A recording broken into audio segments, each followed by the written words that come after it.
Así inicia Noticia en Profundidad. Qué placer estar con ustedes. Soy Tatiana Pérez y les saludo desde nuestra sede central en Caracas, en Venezuela. A partir de este momento, en la próxima hora, tenemos 3 temas que son noticia. Aquí están en titulares. El primero de ellos es Noticia Bolivia. 3 muertos, más de 30 heridos. Ese es el nuevo saldo de la represión de la policía ahora en la ciudad del Alto, cerca a La Paz. En 9 días de golpe de Estado, el pueblo pone las víctimas. El gobierno de facto, su maquinaria. Tenemos el análisis.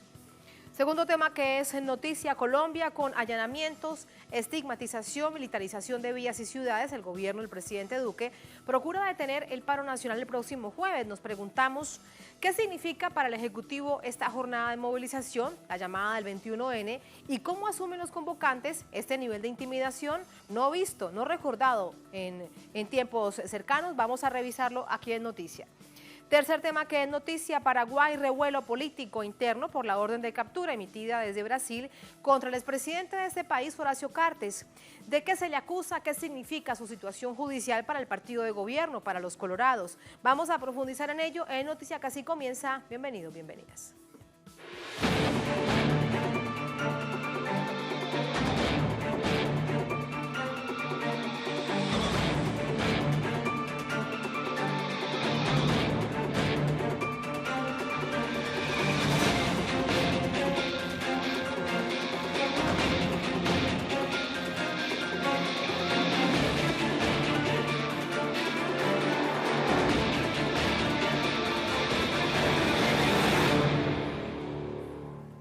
En Noticia Bolivia, Cochabamba, El Alto, La Paz son los puntos neurálgicos de la mayor gravedad en protestas contra el gobierno de facto. Los manifestantes ahora no solo reclaman el retorno de la institucionalidad, sino que se pide respeto por la vida. La represión cada vez se cobra lamentablemente más vidas. Tenemos esos detalles a continuación. Bolivia resiste en las calles. Diversos actores sociales se mantienen movilizados en exigencia de la salida del gobierno de facto y el freno al uso de la violencia por parte de las fuerzas militares y policiales. Este martes, la administradora boliviana de carreteras registró al menos 70 bloqueos por conflictos sociales en las principales vías del país, entre 6 departamentos: Cochabamba, La Paz, Santa Cruz, Chuquisaca, Oruro y Potosí. En territorio cochabambino suman 20 puntos de bloqueo viales. Esa ciudad ha sido una de las más agitadas. La jornada del lunes, campesinos, cocaleros e indígenas protagonizaron 3 marchas en paralelo que fueron reprimidas por la policía con cañones de agua y gas lacrimógeno. El respeto a la vida y los símbolos del pueblo andino es clave para los manifestantes. Un grupo de comunarios del cono sur de Cochabamba se mantuvo en vigilia toda la noche. Rindieron honor a las víctimas de las protestas con altares improvisados en los lugares donde fueron asesinados. La violencia en Cochabamba estalló el viernes, con un saldo de 9 muertos, al menos 115 heridos y 200 detenidos. El fiscal general Juan Lanchipa informó que las autopsias de las 9 víctimas mortales en la localidad de Sacaba apuntan a que fallecieron como consecuencia de heridas de bala provocadas por armas de fuego largas, mismas que emplean las fuerzas de seguridad. Este martes, delegados de organizaciones sociales, iglesias e instituciones representativas del departamento conformaron una comisión de concertación y pacificación cochabambina. Sin embargo, los pedidos en todo el país dejan claro que la calma retornará cuando lo haga la institucionalidad. Tenemos más información con respecto a esta situación, el panorama global del país, con nuestro corresponsal Freddy Morales. Freddy, muy buenas noches. Un hecho por el que quisiera comenzar este balance que nos entrega ya lamentablemente de manera habitual en los últimos días es que se ha confirmado fecha de la presencia de la CIDH en el país. ¿Cómo te va? Hola Tatiana, buenas noches. Una jornada muy violenta la que se vivió durante casi todo el día en la ciudad del Alto, alrededor de este centro distribuidor de carburantes en Sencata. La policía y el ejército han tomado control de ese centro, están distribuyendo ya carburantes, gasolina y diésel a los distintos centros de venta directa al público. También hemos podido ver de que hay largas filas para la compra de gas licuado de petróleo y también de pollos. debido a que el desabastecimiento de alimentos ya empezaba a hacerse sentir, sobre todo en cuanto a carne de res, a carne de pollo y también de huevos en los últimos 4 días aproximadamente. La policía y el ejército han tomado el control de la planta, están saliendo, entendemos, según la información con la que contamos, los camiones cisternas a distribuir el carburante a los distintos sitios de ambas ciudades, tanto de la ciudad del Alto como de la ciudad de La Paz. El saldo es el que se ha venido informando de 3 personas muertas. Es un saldo, sin embargo, que todavía es parcial, debido a que se tiene conocimiento de que la refriega ha continuado prácticamente hasta en horas de la noche. Pudimos ver, antes de retirarnos de la zona, que en varios barrios de la ciudad del Alto se habían puesto trabas al tráfico vehicular. Habían policías intentando que las personas que estaban manifestándose por la calle se retiren y lo hacían con balines y con gases lacrimógenos. Eso es en cuanto a lo que ha ocurrido en la ciudad del Alto, Tatiana. Para mañana los dirigentes de las juntas de vecinos que están a cargo de estas movilizaciones las han instruido, han anunciado nuevas movilizaciones tanto en la ciudad del Alto como hacia la ciudad de La Paz. Esa es la situación en cuanto a la ciudad del Alto y a la violencia que se ha vivido hoy. Pero también debemos informar que en la ciudad de La Paz, en la Plaza Murillo, hay un principio de acuerdo entre los parlamentarios del Movimiento al Socialismo, que tienen el 70% de la representación legislativa y el 30% que detenta el gobierno. Este principio de acuerdo se manifiesta fundamentalmente en la suspensión de la sesión de Congreso que había sido convocada por los parlamentarios del Movimiento al Socialismo para esta noche. Esta sesión de Congreso ha sido pospuesta hasta pasado mañana. Mañana habrá por separado sesión de diputados, sesión de senadores para resolver asuntos administrativos, incluida la conformación, completar la directiva de la Cámara de Diputados, por ejemplo. Y para pasado mañana ya se anuncia que se pondrá en mesa un proyecto de ley, primero para convocar a elecciones generales al más breve plazo y segundo para reducir los trámites que actualmente determina la ley para designar a nuevas autoridades electorales. Finalmente, informar que sobre las negociaciones han llegado efectivamente un negociador de la Organización de las Naciones Unidas, está desde el sábado tomando contacto y realizando su trabajo en varios niveles políticos y sociales. También hemos tenido conocimiento de la llegada de negociadores de la Organización de Estados Americanos, la OEA, y se ha anunciado el envío de un delegado que se encontraría en Santiago, no hemos podido confirmar si ya se encuentra en La Paz, un delegado de la Comisión Interamericana de Derechos Humanos. Tatiana. Gracias, Freddy, por entregarnos esos detalles. Te despido y rápidamente los invito para revisar lo sucedido durante esta jornada, particularmente en Sincata, una zona ubicada en la ciudad del Alto, reiteramos, cerca de La Paz, a unos 20 kilómetros de la capital política de este país. Freddy nos estaba contando estos hechos que se daban desde muy temprano en la mañana hasta horas del mediodía. Lo narró de manera permanente para la pantalla de Telesur, de manera valiente ante el nivel de agresión, de la brutalidad por parte de la policía en ese operativo que realizaban también de manera conjunta con el ejército. Aquí están esos detalles. Comunidades campesinas e indígenas que se encontraban en los alrededores de la planta de yacimiento petrolíferos, fiscales bolivianos cumpliendo con la jornada de resistencia y bloqueos programados en el Alto, fueron violentamente reprimidos por un contingente policial y militar, con el despliegue desproporcionado de tanquetas y helicópteros, así como el aparente uso de armas letales.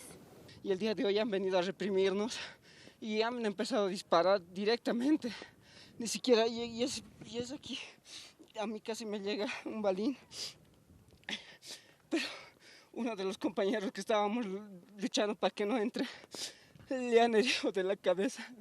De aquí le ha rozado, gracias a Dios estoy bien. Vuelos rasantes de aviones caza de la Fuerza Aérea Boliviana fueron utilizados para amedrentar a los pobladores del Alto, que se mantendrían en vigilia a las afueras de la planta de llenado de combustible de la estatal petrolera nacionalizada por el gobierno del presidente Evo Morales. Sin ningún motivo ha venido el ejército. Su famoso decreto dice desproporcionalidad en forma por igual. Hay 2 helicópteros que están desde el cielo arrasando a la gente del Alto, hermano. No es posible esa situación. Nosotros no podemos permitir que esta señora, si quiere diálogo, que venga, y ese ministro de gobierno nos viene a amenazar a todos.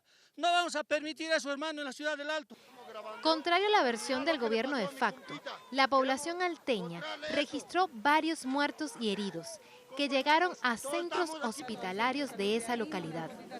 Familiares de las víctimas aseguran que las heridas mortales fueron producidas por armas de fuego.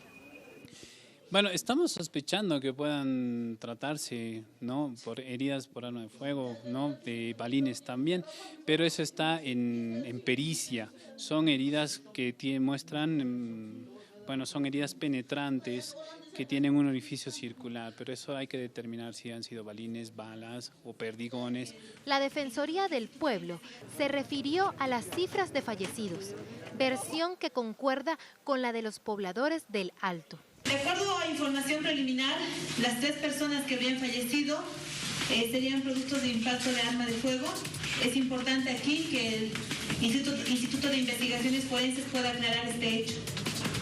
Estamos exigiendo al Ministerio Público que en su rol de investigador, pues proceda al inmediato esclarecimiento de estos hechos y en su caso sancionar a los responsables. La presidenta del Senado, Mónica Eva Copa, condenó la violencia ejercida en Sencata, al tiempo que instó al repliegue inmediato de las Fuerzas Armadas.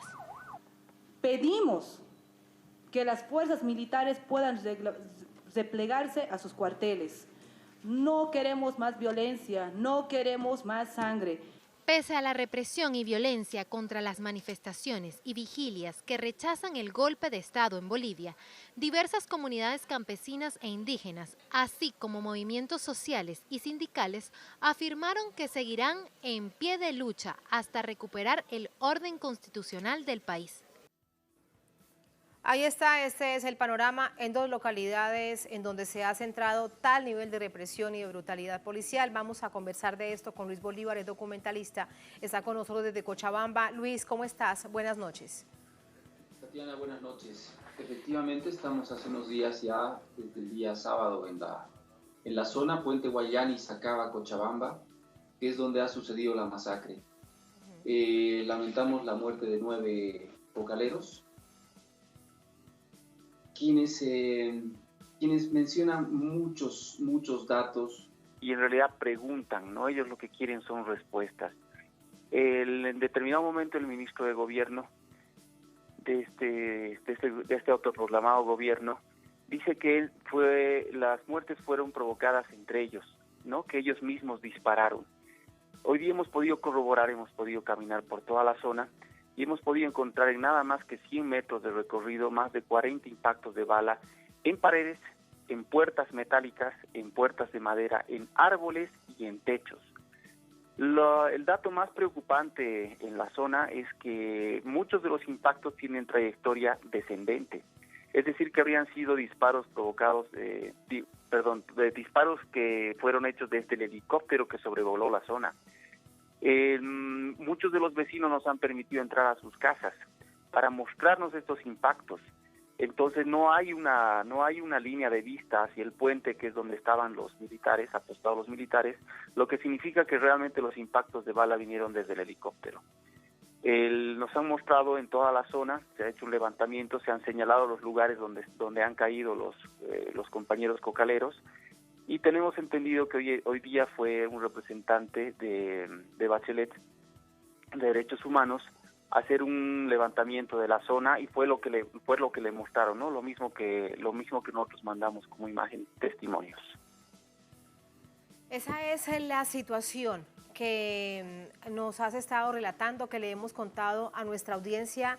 ¿Cómo se llega a ese punto? ¿Qué fue lo que pasó? ¿Fue producto de la concentración que llegaba por distintas vías hasta la propia ciudad de Cochabamba? ¿Cómo se llega a esta situación, a esta masacre que se registró allí, Luis? Bien, los cocaleros del trópico cochabambino se dirigían a la ciudad de Cochabamba en una marcha pacífica. Ellos, como muchos, nos preguntamos, bueno, ¿qué ha pasado en Bolivia? y lo que se cuestionan es pues cómo se han dado las cosas. Ellos querían entrar a exigir, a pedir una explicación, y el cerco militar los detuvo en el puente Guayani, que es un lugar estratégico. No hay forma de atravesar la zona por otro lugar que no sea ese puente. En el puente hubieron una manifestación, hubieron gritos, y los militares les pidieron a las mujeres que se pongan delante de la marcha. Lograron organizarse y fueron las mujeres las que se colocaron adelante, y aún así no los dejaron pasar. Hubo un forcejeo y después vinieron los gases lacrimógenos y la represión. Y fueron cayendo los compañeros producto de heridas de bala. En el caso de uno de ellos, Marco, el impacto de bala le ingresó por la nuca y le salió por el pecho. Él era plomero de Ibirgarzama, tenía 30 años, huérfano desde sus 16 años. La familia se lo llevó para enterrarlo en la zona de donde él era. Eso es con respecto a él. Lo que hemos visto además es que se ha intentado mantener en la zona en donde cayeron esos cocaleros un homenaje, una presencia, pero también parece de otro lado, Luis, quiero preguntarte ese panorama que ha exacerbado los nervios de la policía. Sí, definitivamente. Si uno camina por la zona es muy fácil darse cuenta cómo fue la masacre, ¿no? Y es muy fácil encontrar además evidencia de los disparos. Ellos, los cocaleros del trópico cochabambino, han marcado los lugares donde han caído heridos o muertos sus compañeros, y también han marcado los lugares donde se hizo el funeral, que es en plena avenida, donde están los 9 puestos, ¿no?, que marcan los nombres y las edades, las personas que han caído. Los ánimos en la zona, después de la represión del día de ayer, porque igual intentaron ingresar a la ciudad de Cochabamba y los reprimieron, los ánimos obviamente están cada vez más caldeados, ¿no? Ellos quieren ingresar a la ciudad de Cochabamba, quieren demostrarle a la ciudadanía cochabambina que ellos no son violentos, que es una marcha pacífica y que necesitan hacer preguntas. Una de las exigencias de los cocaleros es la prensa. Ellos se preguntan dónde está la prensa. Muchos de los cánticos que entonan es dónde está la prensa. No dicen qué es lo que ha sucedido, y también ellos quieren pues expresarse y quieren que los escuche la población. Quieren preguntarse qué ha pasado en Bolivia. Eso es lo que ellos me dicen.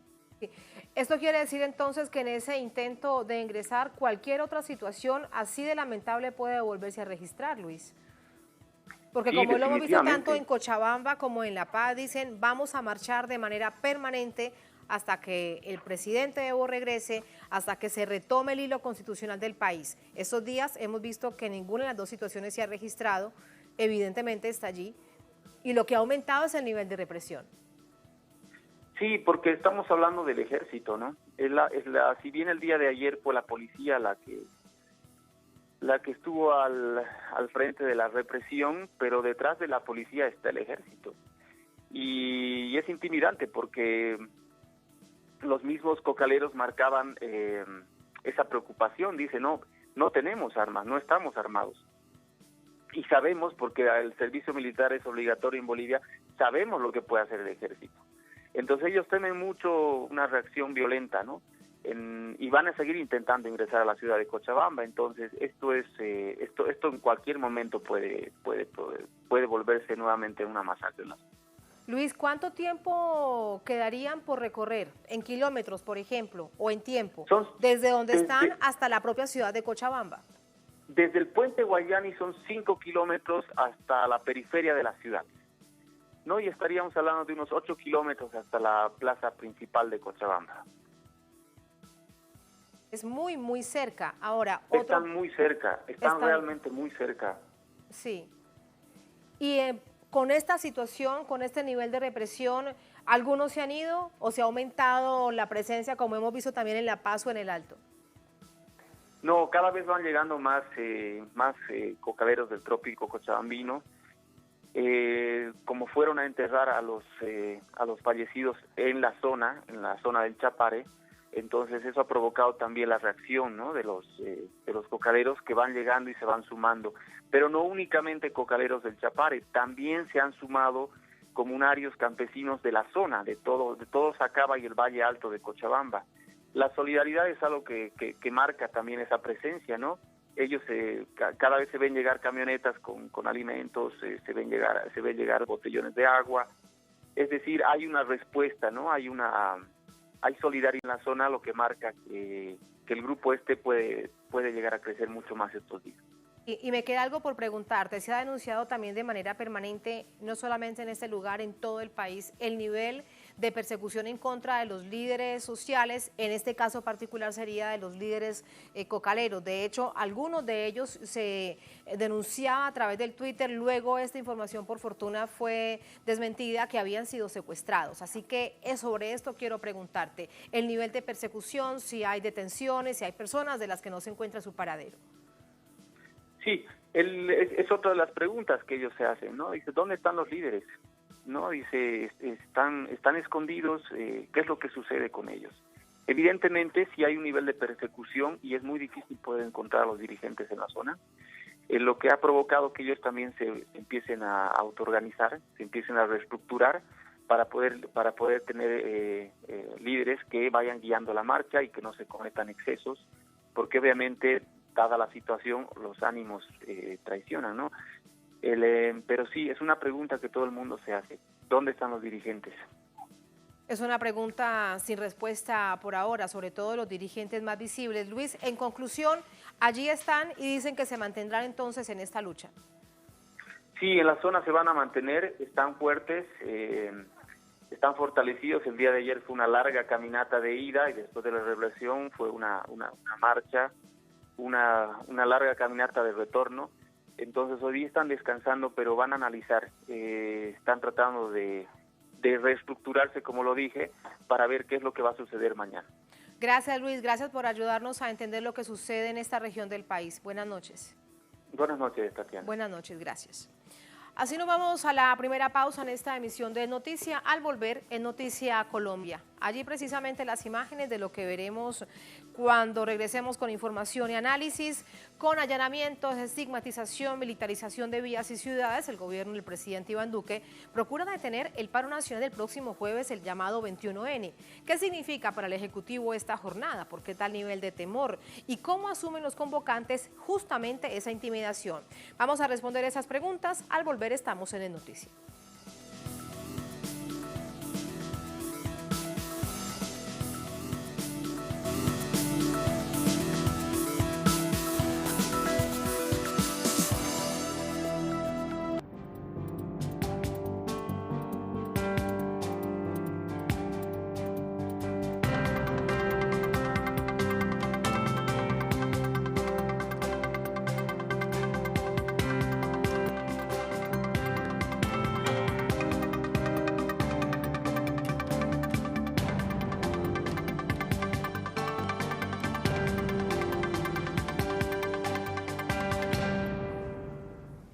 En Noticia Colombia, el presidente Iván Duque medirá el próximo jueves la fuerza de sus políticas cuando sindicatos, estudiantes, indígenas, campesinos, defensores de derechos humanos protagonicen la gran marcha en contra de su gobierno que luce debilitado tras año y medio de gestión. Aquí tenemos esos detalles. La gran convocatoria tiene como eje central el rechazo a las políticas impulsadas por el presidente Iván Duque, caracterizadas por los recortes en educación y salud, el incumplimiento de los acuerdos de paz y el asesinato sistemático y persecución de líderes sociales. En la red social Twitter, usuarios expresan sus motivos para salir a las calles el próximo jueves. A través de la etiqueta Yo Marcho Por, destacan justicia por los niños bombardeados y masacrados, el asesinato sistemático de líderes sociales, políticos y sindicales, y el derecho a un trabajo digno. La presidenta de la Jurisdicción Especial para la Paz, Patricia Linares, destacó que la decisión de los colombianos de marchar pacíficamente, lejos de ser un gesto que suscite sospecha o temor, es la demostración de una democracia que avanza y se consolida en su propósito de paz. Para el gobierno, la movilización social sí representa un acto de alarma. Fuerzas militares ya están desplegadas en la capital para sumarse a los patrullajes policiales. La vicepresidenta Marta Ramírez pronostica hechos violentos por parte de los manifestantes. No dejemos que nos destruyan a nuestro país, no dejemos que los intereses de otros, que no sabemos quiénes son, vengan a destruir a Colombia, como han destruido a Ecuador, como han destruido a Chile. Además, defensores de derechos humanos denuncian acciones de intimidación desde el gobierno. Atamey Sterling señaló que desde varias ciudades del país se están llevando a cabo allanamientos a domicilios de líderes sociales, estudiantes y sindicalistas. En un comunicado oficial, Migración Colombia anunció el cierre de las fronteras con Ecuador, Perú, Brasil y Venezuela para el día de las movilizaciones. Una medida que solo es ejecutada durante procesos electorales. La élite gobernante afila los cuchillos frente a la protesta social que reclama reivindicaciones y el pueblo colombiano demuestra que no tiene miedo. ¿Y esto cómo lo demuestra? Vamos a conocer reacciones de los líderes sociales, de los líderes políticos, de estudiantes, incluso de artistas, que como una cosa bastante extraña en Colombia han decidido pronunciarse y tomar postura política. Le preguntamos de esto a nuestro corresponsal en Bogotá, Hernán Tovar. Hernán, ¿cómo está? Buenas noches. Esas reacciones, de eso quiero preguntarte. Muy buenas noches, sí, efectivamente diversos sectores se han sumado a lo que va a ser la marcha del próximo 21 de noviembre. Sectores artísticos, sectores musicales, los campesinos, los indígenas, cada uno tienen su propuesta en contra, además, contra las políticas que van en contra del pueblo, en contra de la gente, políticas que ha promovido desde lo social y lo económico Iván Duque y que pues se van a plasmar en las calles el próximo 21 de noviembre, Tatiana. Esa es exactamente la situación. Ahora, se denuncia, Hernán, que lo que el gobierno está buscando es generar mayor nivel de angustia y de presión en la calle a través de las vías militarizadas. Hay videos que están circulando de una ciudad que iría a otra, por ejemplo, de entradas hacia Bogotá. ¿Qué dice el gobierno con respecto a ello? ¿Qué dice el ministro de la Defensa, que recién se estrena justamente en el cargo, el ex canciller Carlos Holmes Trujillo? El ministro ha dicho que no, para el día del jueves no va a haber en la calle militares. Sin embargo, sus acciones demuestran lo contrario.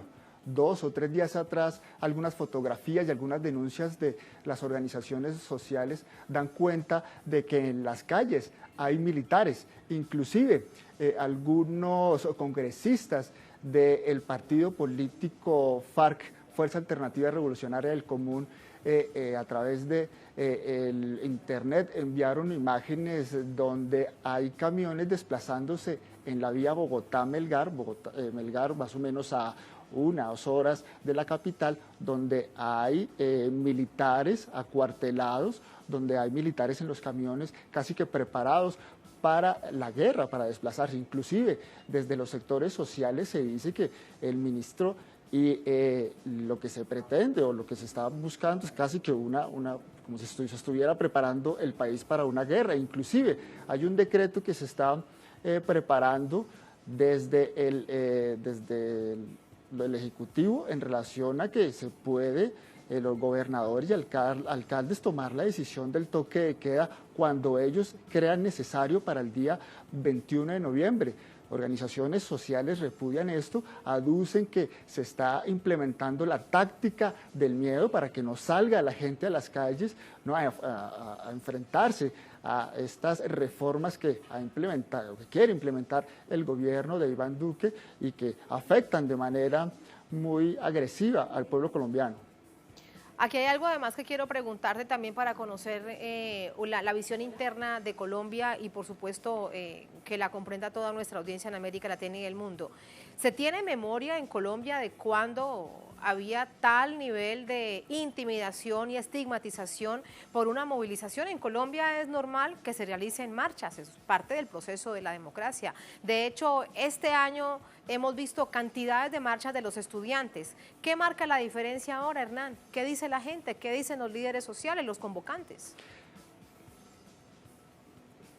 para los sectores sociales lo que está pasando a nivel latinoamericano, el rechazo a políticas económicas y sociales que se han visto, que se han implementado desde los gobiernos de derecha en Chile, se vio recientemente en Ecuador, también se vio.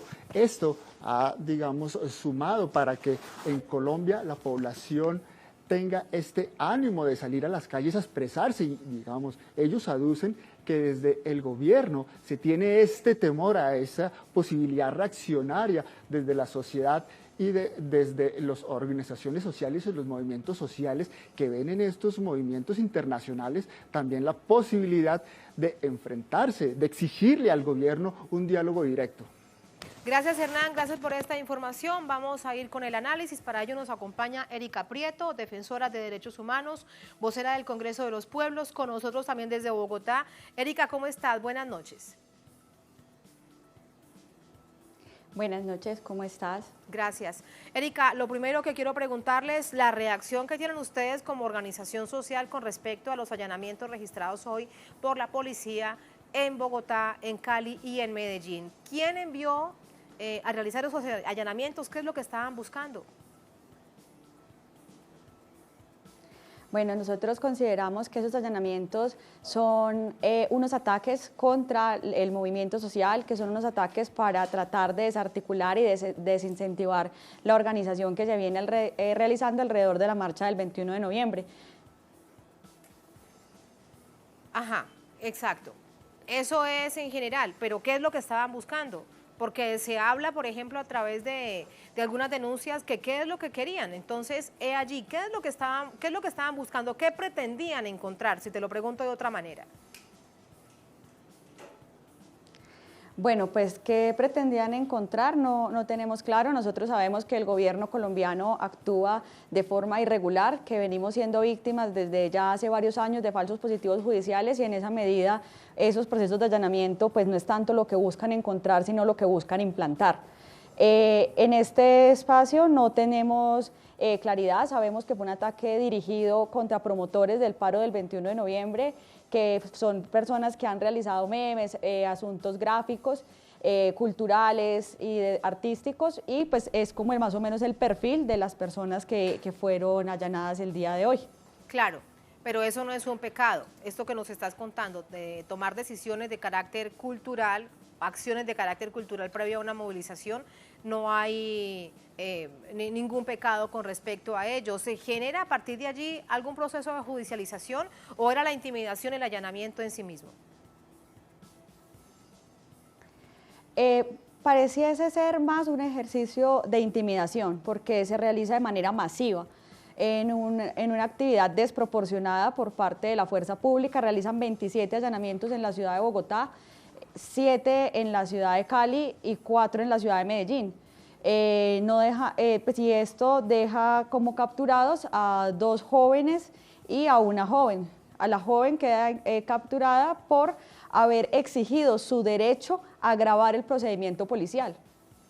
Imagínate, ahora todo esto a solo 48 horas de este paro nacional. Es la pregunta que yo le planteaba a nuestro corresponsal para conocer la visión de aquellos que lo han denunciado. Ahora te la pregunto a ti como parte de la convocatoria y de la juventud que se suma a toda esta movilización. ¿Qué es lo que pasa en Colombia? ¿Cuál es el temor del gobierno? ¿Por qué este nivel de intimidación a 48 horas del paro? Bueno, en Colombia la gente se siente muy desgastada de una serie de propuestas por parte del gobierno del Centro Democrático que son en contra del pueblo colombiano, son pasarnos a trabajar ya no a los jóvenes, no por el salario mínimo, sino por un porcentaje del mínimo, una reforma pensional que busca acabar con el sistema público de pensiones, reformas laborales que buscan que sea cada vez más precaria la seguridad social, que perdamos situaciones como es la caja de compensación familiar, que para muchas familias es la única posibilidad de recreación, diversión y vacacionar. Y así también otra serie de políticas en términos represivos, en contra de la paz, en contra de los pueblos, una serie de ejercicios en los que ya uno no logra entender si el gobierno está desconectado de ellos en cuanto a los ataques al pueblo negro, al pueblo indígena, a los campesinos, en general al movimiento social y popular, mediante judicializaciones y asesinatos que no parecen parar y que en realidad no entendemos cómo pues el gobierno sigue en el silencio y con la falta de acción que tiene frente a la situación. Esas son las razones de esta movilización, ahí lo dicen, el paro del 21N, yo marcho por todas estas cosas, dicen millones de personas. Gracias por esas declaraciones, Erika, buenas noches. Buenas noches. Buenas noches. Y miren ustedes, con respecto a todo ese cúmulo de denuncias y de dolores que tiene Colombia, hay información al respecto. En particular, el asesinato de los líderes sociales. Asesinan a otro guardia indígena en el departamento del Cauca. Aquí está la información. La víctima fue trasladada hacia un centro de atención, pero falleció en el camino ante la gravedad de las heridas recibidas. El Consejo Regional Indígena del Cauca, el CRIC, denunció el asesinato de otro guardia indígena colombiano, en esa oportunidad identificado como Emiliano Chocué, ocurrido en la zona rural del municipio Morales. El crimen se produjo justo este martes en el marco del control territorial en la vereda Liberia del municipio de Morales, Cauca. Allí se realiza precisamente la erradicación de cultivos de uso ilícito por parte de la autoridad. Según el CRIC, hubo un enfrentamiento cuando hombres armados no identificados atacaron a la víctima en el lugar del control perteneciente al resguardo indígena del Chimborazo. Chocué fue trasladado hacia un centro de atención, falleció en el camino ante la gravedad de las heridas recibidas. Además, resultaron heridos el exconsejero Jordi Yunda y otros gobernadores indígenas, quienes también fueron llevados a un centro asistencial para ser atendidos. Y esto sucede además en un momento en que una comisión del Congreso de Colombia se trasladaba desde Bogotá hasta el departamento del Cauca, a esa misma zona donde se registró este otro lamentable asesinato de un líder indígena, para conocer la situación, para escucharla de primera mano, para sentir que se hace algo en Colombia ante esta situación sistemática. Y miren ustedes lo que ha pasado en las últimas horas. Así nos vamos a la segunda última pausa en esta emisión de Noticia. Al volver, en Noticia Paraguay. Revuelo político interno por la orden de captura emitida desde Brasil contra el expresidente de Paraguay, Horacio Cartes. ¿De qué se le acusa? ¿Qué significa su situación judicial para el partido de gobierno, para el Partido Colorado? Son hechos que analizamos al volver. Estamos en Es Noticia.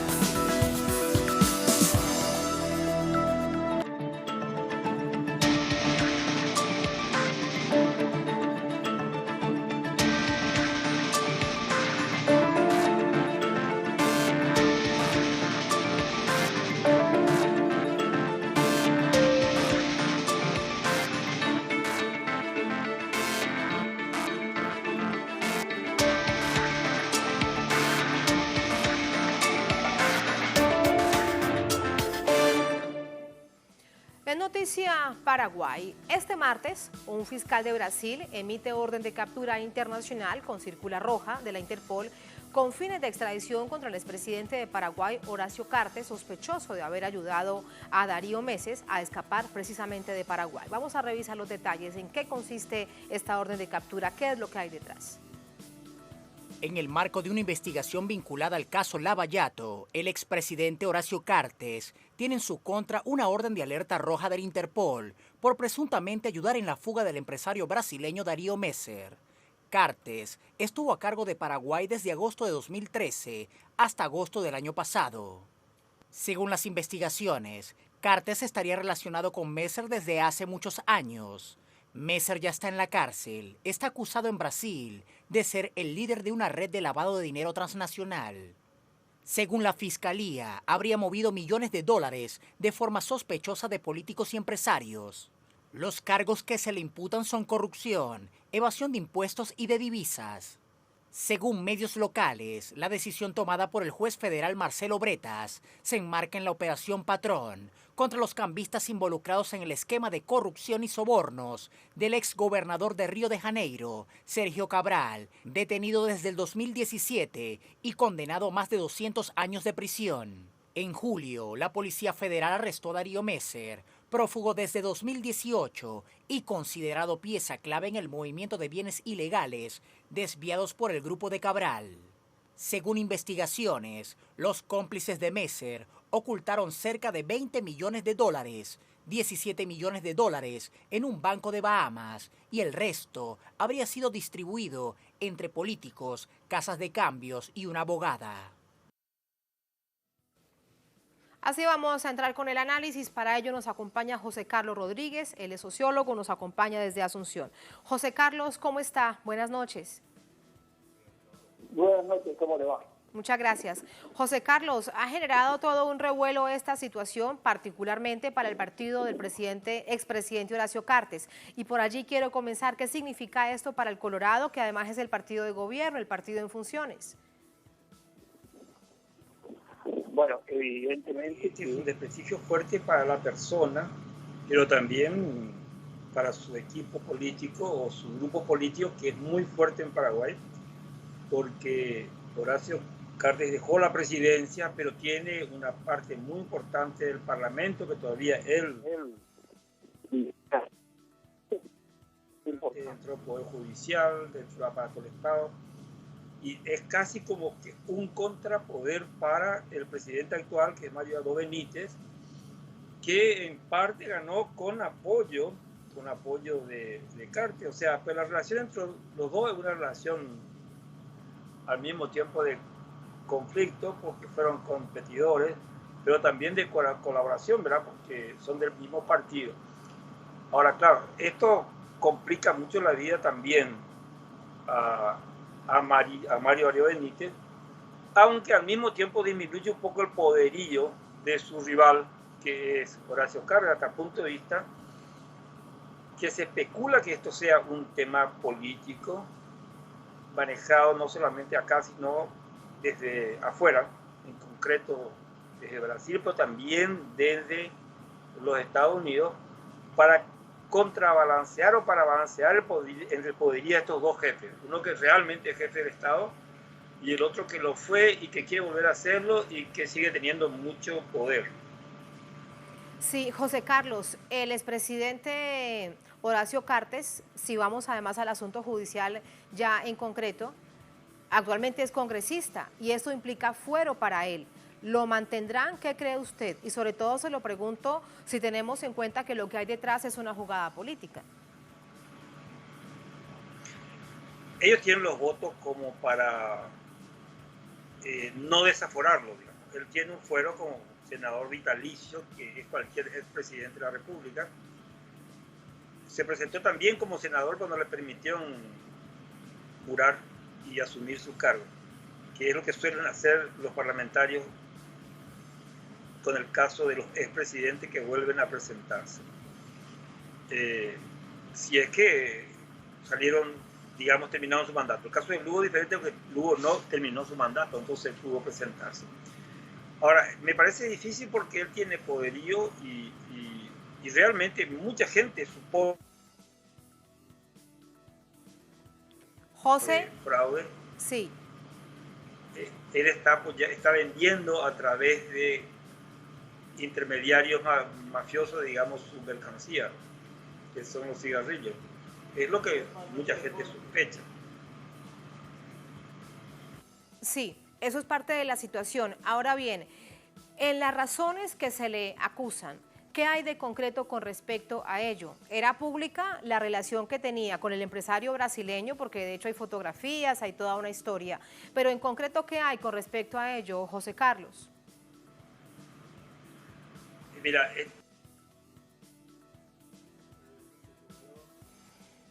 José Carlos. Una relación mafiosa. Nos quedamos vía telefónica, José. Nunca pública. Sí. Te voy a preguntar de nuevo sobre este punto específico porque perdimos momentáneamente la comunicación. Me quedo contigo, José Carlos, vía telefónica. Y la pregunta entonces es lo concreto que hay con respecto a la relación que existe entre el expresidente Horacio Cartes y este empresario brasileño. Ya. ¿Te lo contesto ahora o espero? Sí, te escuchamos. Adelante. No, Lo que se sabe es que son amigos públicamente, que él declaró que era uno de sus mejores amigos, hay fotografías abrazados, o sea, que son grandes amigos, eso se sabe. Ahora, aparentemente son también grandes socios, y como este señor es un mafioso, eso envuelve a una situación muy complicada al presidente de la República, porque si tiene negocios con un mafioso, está en el delito, ¿verdad? Ese es el gran problema. De eso hay especulaciones, no hay ninguna prueba, porque eso es todo clandestino, ¿verdad? Todos los negocios de las mafias son clandestinos.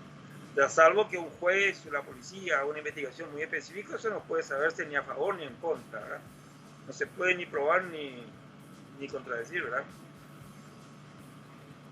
Claro, eso será parte de la investigación del proceso judicial. Ajá, te veo de nuevo, José Carlos, y aquí me queda algo por preguntarte. Pero todo esto estará del lado de Brasil. ¿Habrá una investigación del lado de Paraguay? ¿Habrá quien se le mida a abrir una investigación judicial? Sería bueno, pero me parece muy poco probable, porque definitivamente él fue presidente 5 años y nunca fue investigado antes, ni durante, ni después. Así que me parece difícil que acá la justicia misma en Paraguay no es competente para investigar a los más poderosos. Esa es la situación. Si usted no tiene poder y comete un delito, usted se las va a ver con la justicia, pero si usted tiene mucho poder y comete un delito, usted se va a librar de la justicia. Esa es la tradición paraguaya, y hablando claramente, ¿verdad? Sí, hablando claramente. Esto quiere decir además que el presidente no podrá por ahora moverse del país, en todo caso. No puede pasar por Brasil, pero yo creo difícil que otros países acepten tan fácilmente esa orden del juez brasilero, ¿verdad? Pero a Brasil hoy le costaría ir, ¿verdad? Sí. Bueno, esa es la situación. Gracias, José Carlos, por ese análisis. Buenas noches. Buenas noches. Buenas noches. Gracias a ustedes por habernos acompañado. Así ponemos punto final a esta emisión de Noticias. Cerramos nuestra pantalla tradicional. Nos quedamos en redes sociales, @noticiatelesur, @TatianaTelesur. Será hasta mañana. Sigan con nosotros.